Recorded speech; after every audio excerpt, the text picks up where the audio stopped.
తప్పకుండా ఇది ఆయన విజయం 50% విజయం కాదు, మైండెడ్ కాదు, మైనారిటీగా వచ్చాడు. తర్వాత ఆయనకి ఎక్స్పీరియన్స్ లేక కొన్ని పొరపాటు చేయటం, గవర్నర్ కరెక్ట్ ఉత్తర్వులు ఇవ్వకపోవటం ఇది చేశాడు. కానీ మీరు అన్నట్టుగా చాలా గొప్ప విజయం, పెద్ద విజయం. అన్నిటికంటే ఆశ్చర్యం ఏంటంటే ఎవరిని ఓడించాలి డిఎంకే అన్నాడో ఆ డిఎంకే పార్టీ ఇప్పుడు ఆయనకి మెజారిటీ ఇచ్చింది. వాళ్ళ ఏలై పార్ట్నర్స్ అందరినీ పంపించి మీకు సపోర్ట్ చేస్తామని చెప్పించి, అది విశేషం, విచిత్రం. సో అందువల్ల ఆయన ముఖ్యమంత్రిగా ఎంత ఎఫెక్టివ్గా ఉంటాడు, ఏం చేయగలడు, పాత పసుపులన్నీ ఎలా తీస్తాడు, డిఎంకే ఇది చేసింది అది చేసింది అని చెప్పిన వ్యక్తి డిఎంకే పంపించిన 12 మంది ఎమ్మెల్యేలు కాంగ్రెస్ 5 తీసేస్తే 7, 8 లేకపోతే ప్రభుత్వం లేదు కదా, అది వచ్చింది ప్రాబ్లం. ఆయన విజయం చాలా గొప్ప విజయం, కానీ ప్రభుత్వం ఫామ్ చేయటంలో చాలా లోపాలు కనపడినాయి. ఫ్యూచరు భవిష్యత్తు అంత స్మూత్గా ఉండదు, అకాంప్లిష్మెంట్స్ కూడా ఏముండదు. ఇంకా ఆయన ఏడీఎంకే ఫస్ట్ సపోర్ట్ చేస్తాది అన్నప్పుడు వాళ్ళ దగ్గర పెట్టుకోలేదు. ఈ చిన్న చిన్న పార్టీలు మేనేజ్ చేసుకోవచ్చు అనుకున్నాడు, అదే కష్టం అయిపోతుంది ఇప్పుడు. సో అది మనం చూడాలి. విజయం ఎంత గొప్ప విజయమో, ప్రభుత్వం ఫామ్ చేయటంలో అంత విచిత్ర పరిస్థితులు తగ్గిపోయాడు కూడా, అది మనం ఆలోచిస్తాం. అయితే సార్ ఇక్కడ మనం చూసుకుంటే అటు డిఎంకే అన్నా డిఎంకే పార్టీలకు ఈ యొక్క టీవీకి ప్రభుత్వం ఏర్పాటు అనేది ఎలాంటి సవాల్గా చూడొచ్చు అంటారు? ఎందుకంటే ద్రవిడ ప్రజలు కొత్త మార్పును కోరుకున్నారు. దశాబ్దాల తరబడి ఉన్నటువంటి డిఎంకే అన్నా డిఎంకేలను కాదని ఈరోజు విజయ్ని గెలిపించడం ఎలా చూడొచ్చు అంటారు సార్? ఒకటి తప్పకుండా ఆ ద్రావిడ పార్టీల మీద మొహమ్మద్ తీసింది. 60 సంవత్సరాలు పరిపాలించారు, కొత్తగా ఆయన తేలేదు.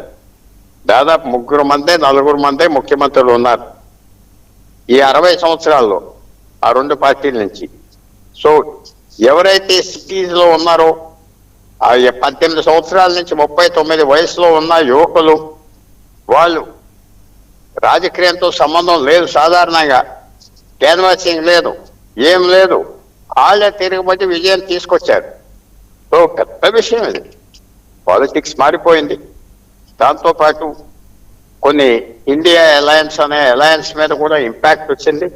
ఎప్పుడైతే కాంగ్రెస్ 5 ఎమ్మెల్యేలు తీసుకుని పారిపోయారో విజయ్ దగ్గరికి, డిఎంకేతో సంబంధం పోయింది. సో నేషనల్ ఇంపాక్ట్ అది కూడా వచ్చింది.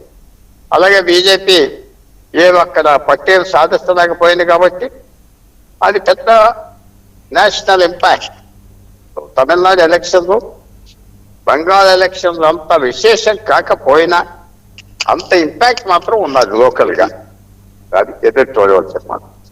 అయితే పుల్లారావు గారు ఇక్కడ మనం చూసుకుంటే తను ఒక హీరో, అంటే ఇప్పుడు ప్రజెంట్ ఒక సక్సెస్ఫుల్ హీరోగా రన్ అవుతూనే ఉన్నారు.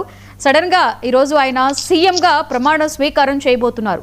ఇప్పుడు ఇంతవరకు ఉన్నటువంటి డిఎంకే అన్నా డిఎంకేలను ఎలా ఢీకొనబోతారు అంటారు? అండ్ ఎందుకంటే ఇప్పుడు వరకు ఎన్నో సమస్యలు ఉన్నప్పటికీ కూడా వారు వాళ్ళ ప్రభుత్వాన్ని కొనసాగిస్తూ వచ్చారు. ఈరోజు విజయ్ తన మార్క్ ని ఆ 2 పార్టీలకు ధీటుగా ఏ విధంగా చూపించబోతుంటారు?